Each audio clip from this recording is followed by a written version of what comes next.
This is Gardening in America, and I'm Ed Hume. Today we're in Tacoma, Washington, and we're in one of those unique little gardens that nobody knows anything about. And I'm with Steve Herbig, who is the parks leader here in Tacoma, and the garden, by the way, is Puget Gardens.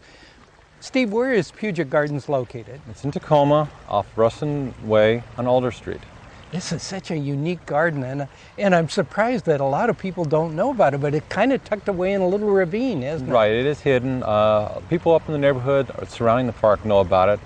A lot of people just drive by and think it's a private yard and house. Oh, and so they don't take advantage of it? No. Is this a part of the Metropolitan Park system here in Tacoma? Yes, it is. Yeah, it's a beautiful little place. Tell me a little bit about the water here. Is this a natural stream? Or? Yes, it is. It's runoff from the hillside. They're working on making a better habitat for fish to come back in. Over the next few years, they're hoping to actually have fish come back up into the stream. And that's the reason why you're kind of letting the natural plants grow over the stream? Right, to shade the water, to keep it cool, to encourage a better habitat for the fish. Is what's so nice about this park is there's so many different features, but right now when we're here at this time of the year, the azaleas are in full bloom. The fragrance is outstanding. Yes, it is a very, very beautiful park and a very fragrant park. How many acres does this cover? It's a little over 3 acres, about 3.2. Yeah, like I say, it's a small park just kind of hidden away where nobody sees it. The garden art here is terrific. There's several different points of interest, and the first one that I noticed was this tiles along the river. Oh, yeah, along the bridge. Along the bridge. Those were done by one of the local school groups. The kids came down as part of their studying on streams and making a better habitat for the fish. And then I noticed there's a placard when you first enter the garden that did the children do that one Yes, too? that's another one. And there are some other signs that describe what we're trying to do with the stream. Okay. And another thing that's kind of interesting here, I think, in this park is that you actually have some facilities here for the people to come in. Right. They can have lunch? Or? Sure. Great place to come down and have a nice afternoon lunch. And you know, this is a perfect example for everybody. I'm sure that probably in every town throughout the United States, there's parks like this that are hidden away. And this certainly is one of the most beautiful here in Tacoma. Little jewel hidden away. Yeah. In the background, by the way, is the golden chain tree, laburnum. And you have several other interesting trees. It's just not azaleas, is what I want the viewers to understand. It's an outstanding park. Steve, thanks for sharing it with us. You're welcome.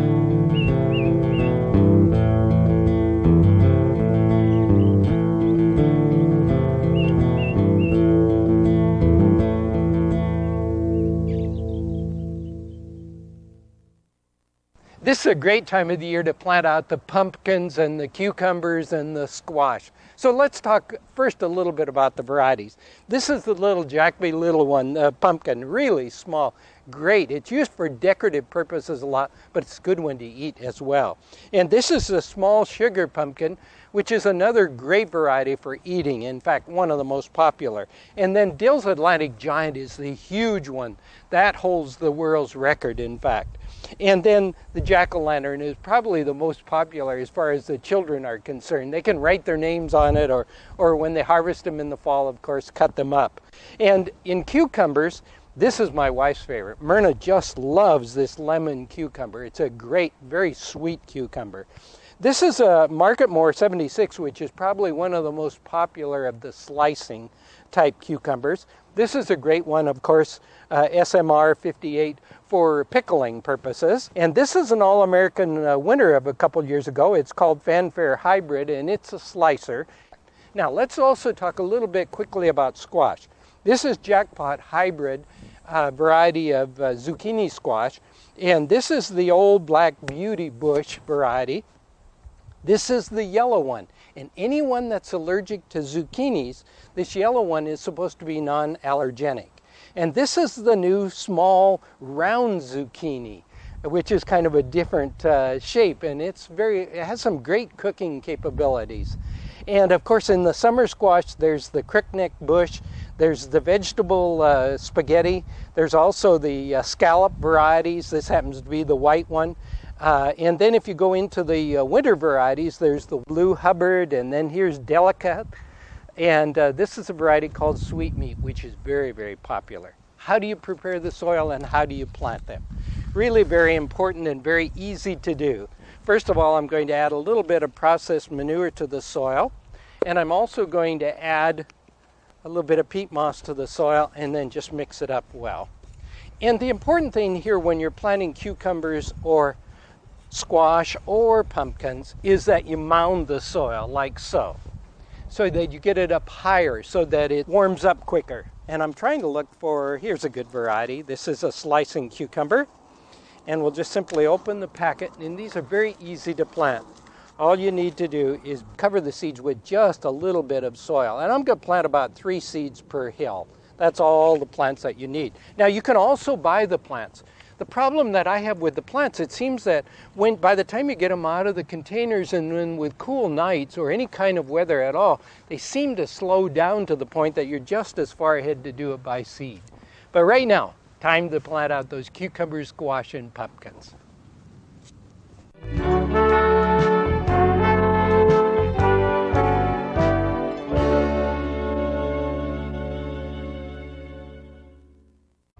Wondering what to do in the garden in late spring? There are quite a few projects that can be done now. For example, here we have kind of an uneven border, and I like that because I wanted the plants to grow down over it, make it look very natural. But my wife Myrna prefers to have an edge along the bed. So what I'm doing is taking a straight edge shovel and just basically making a little trough here to give it some distinction, and that can easily be done. And I can understand her point of view. Maybe it looks a little bit more formal and a little neater when you do that. And so I'll do it all the way around all of these beds. But I want to show you a couple other things. For example, notice here, this is oxalis. And I want to dig it down and show it to you because this is a difficult one to get rid of. See, when we get in here, there are actual bulbs there. And that weed is coming from a bulb. So it's very important that you dig it out. That's probably the only way you're going to get rid of it. And speaking of oxalis, here's another one. Oh, this is such a pest. This is on the other side over here, and it's already flowering and going to seed. And boy, you've got to get after it right away. And the seed just germinates so quickly. And it'll just take over the whole garden if you don't get busy and take care of it. So, spend a little time getting rid of those kind of things. Now, here's a weed, of course, we'll pull this out. But this is one of the spring flowering perennials. This is called Erebus. And this holds true also for the abricias and for the other plants that flower in the spring, basket of gold, for example. When they're through flowering like this, take a head shears, or if you don't have a head shears, take scissors and just give them a little bit of a haircut like so. Now, what happens is you not only remove the old flowers before they go to seed, but you also make the plant much, much bushier. And in addition to that, you probably will get another force of bloom a little bit later in the season. One of the most important things, though, see what's happening here?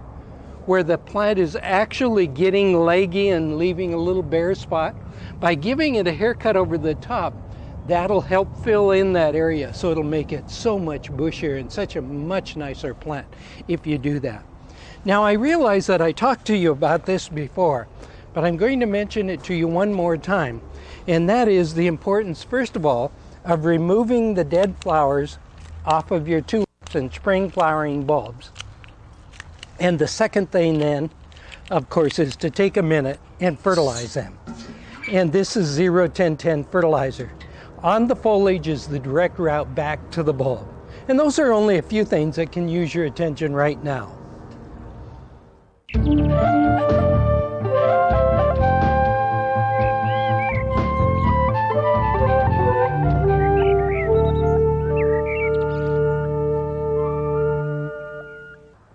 We have a couple extra special plants of the week this week.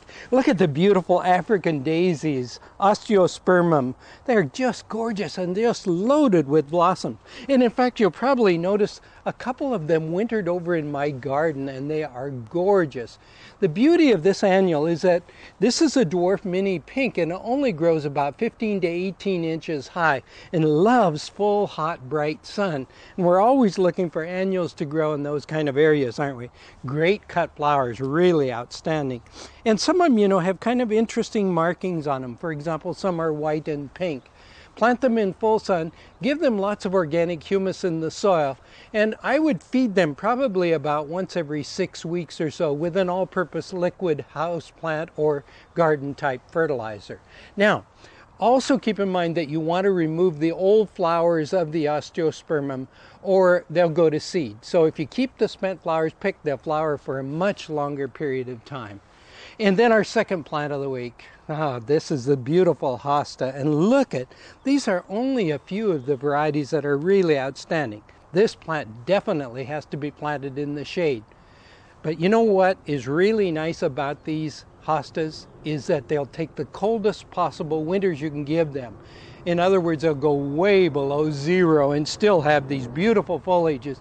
The one thing you need to understand, though, is that it's like they disappear in the fall. You can't find them at all. And then the new foliage emerges in the spring. A shade plant, that's very important. And there are approximately probably 1,000 or more varieties of them, some that grow quite small to others that'll grow quite large. So you can use them in the shade of the garden very, very effectively. Both of these quality plants are available at your local nursery or garden center.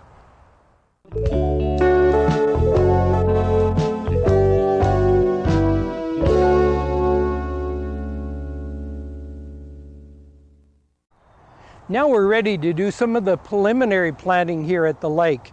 And you'll notice that I've got the bed all ready for planting. You'll also notice the plants are in place. But in case you missed last time, the reason for this tape is to keep the birds away. It's a scare flash tape. Doesn't hurt them in any way, but it keeps them both sides so that they don't come up and foul up the lawn area. So let's plant this first one.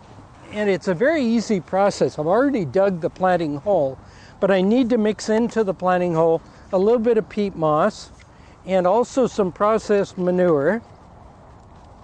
And I'll also put in a handful of dry fish fertilizer, non-burning organic fertilizer for the root system. And then I'll mix that up well with the existing soil, but I'll take some of it and just pour it around the edge here, so that as I bring it in, after I planted the plant, that gives some nutrients around the edge of the root ball as well. And this is an English lavender that I'm planting. Gray foliage is really important in the garden, particularly during the winter season, because it adds light and life. And you're seeing here, as I've shown you many, many times, you always disturb the roots. I call massaging the roots. And see across the back here, and the bottom side I should say, they're really matted up. So we want to really loosen those up. And sometimes they're matted so tight you need to use a fork or something of that nature, even a knife, to loosen them up. Now, since this is the front of the bed this way, I'll turn this so that it faces forward. Need to put it just a little bit lower. There we go. See, as I'm pulling that in from here, I'm pulling in that peat moss and that processed manure and also the fertilizer in around the edge of the root ball. And then I'm going to leave a little area here for watering purposes, and then just give it a little bit of water. And it's that simple to do. And now I'm going to take out a few minutes and plant up the rest of these and show you the finished job. There we are, we're done. And the important thing always when you do your landscaping is choose the plants that you like. That's really important. And if you can do them a little bit off center, maybe in triangles, they're a lot more attractive. You'll notice one thing here. I used 3 plants in a row there. I don't like to do that, but you notice the bed is very narrow through there. And we need a little bit of continuity and foliage color too. And please notice that throughout this planting, I've used foliage color and foliage texture, flower color. Unfortunately, there's no fragrance except for the English lavender, and we will use fragrance later. But that gives you an idea of how you can landscape a small bed like this.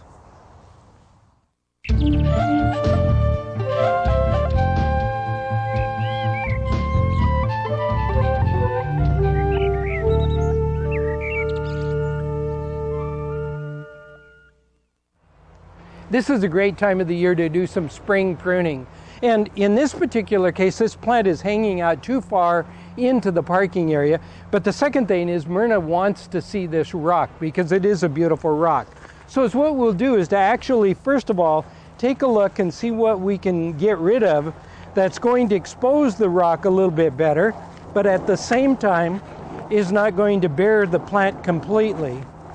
And let's see, we've got to make some severe pruning here. It looks like we need to get this out. And if we go in here a little bit further, we'll take this one out. See, already that's starting to show up a little bit. We'll take that one out. And I can go back on this quite a ways and get that one out. Now already see I've been able to get the majority of the plant, I'm going to have to take that out too, away from the rock so now you can see it. And yet at the same time, see, it's not interfering with the parking area either. So you've accomplished really a couple things. I can take this off, but I think that kind of enhances the look of the rock in the background, so I'm going to leave it there. By the way, this is a cotoneaster. The variety is horizontalis, and it does lose its leaves during the winter. But as you can see, it's getting ready to bud up now. It'll be in bloom in a short period of time, and then this will be covered with red berries during the fall and the winter, and because it loses its leaves, it'll get a beautiful autumn leaf color. So you can see I didn't want to prune the whole thing back or take the plant out because it serves as food for the birds and it's very attractive during the fall and the winter too. Here's another case where this plant is coming into the parking area here around our carports. And it's in full bloom, and Myrna can use these now in floral arrangements. This does have thorns, so you've got to wear gloves when you work with anything that has thorns.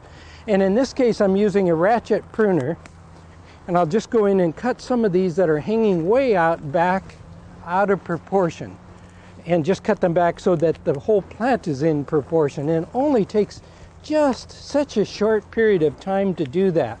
And it's a matter not really of giving it any special shape, but just getting the plant back so that it doesn't, hang out over the parking area and at the same time scratch cars as well. So you can see it's an easy process, and right now is a great time to prune the plants. The rhododendrons in the background, any of them that are too tall, can also be pruned at this time of the year. So get out those pruning shears and get those plants in shape for the spring and summer months ahead.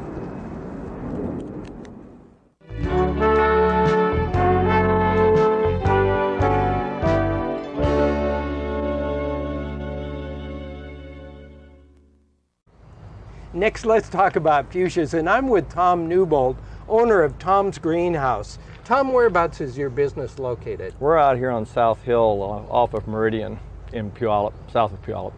And that's, of course, in the state of Washington. Washington State, yes. You've got some gorgeous fuchsias. They are absolutely beautiful in several different styles. Let's talk, though, for the homeowner a little bit about the care of the fuchsias. First of all, location in the garden. Best to keep them out of the direct sun. Planted in the basket, it's a lot better if they're in the shade or dapple shade. They require at least 1 or 2 waterings a day. If they're planted in the direct or out in the direct sun, they tend to redden up. You can see here's a little little sunburn on some, and some are more susceptible than others. But when you say water during a couple times a day, is that what, during really hot weather? Really hot times, yes. If it's in the shade and the temperatures are fairly cool, then you can get away with once a day. Okay. Is there any danger of overwatering them? Well, only in real rainy conditions. You wouldn't want to overdo it too much. You can rot them if it gets too wet. What about fertilization of the fuchsias? We recommend, because they're planted in peat-like mix, that you fertilize them at least 2 or 3 times a week with a solution. Yes, with a solution of 20-20-20 in the liquid form, and go ahead and pour it on. Do you use it full strength well, we recommend a tablespoon to a gallon. Oh, you do? Yeah, and put it on at least 2 or 3 times a week. If you watered constantly after one fertilization, then it tends to leach it out. Sure. And to keep them lush and to keep them blooming heavy, we recommend at least 2 or 3 times a week. Now, what about pinching? Is it necessary for the homeowner to pinch them back to get them to bush out, or will they do it on their own? When they buy them in this state, when they're already at this point, I wouldn't recommend too much more pinching. What you do have to keep up with is picking the old seed pods off. Once the bloom drops, you've got the seed pod on here. You need to pull that off to make it continue to bloom. Oh. Some varieties are handy. They're called self-cleaners, and they drop them automatically. As far as the fuchsias are concerned, what is their season? Can you leave them out all year long? They bloom heavily all the way till first frost. Okay. And then once the frost singes them pretty good, it's a good time then to cut them all back, and then you can try to overwinter them, or just consider them an annual and come back and see me again. There you go, next year. Now, there are hardy varieties, though, aren't there? Oh, yes, there's lots of hardy varieties, especially in this climate, and down the west coast. Sure. You can plant them, and they'll establish in a couple of years, and then you don't have to worry about full sun. You know, Tom, maybe later in the summer when the hardy fuchsias are coming on a little bit more, we can come back and talk to you. Oh, yeah, about I've got an ice garden. Okay. Thanks very much for sharing that information with us. That's all the time we have today. Hope you can join me at the same time next time for Gardening in America. Have a great week.